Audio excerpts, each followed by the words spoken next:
إذا الشمس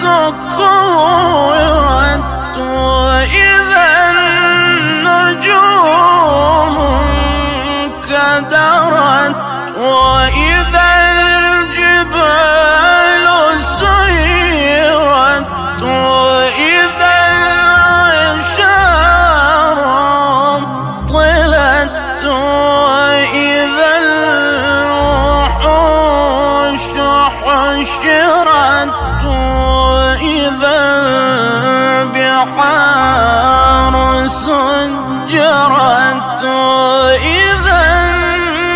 النفوس زوجت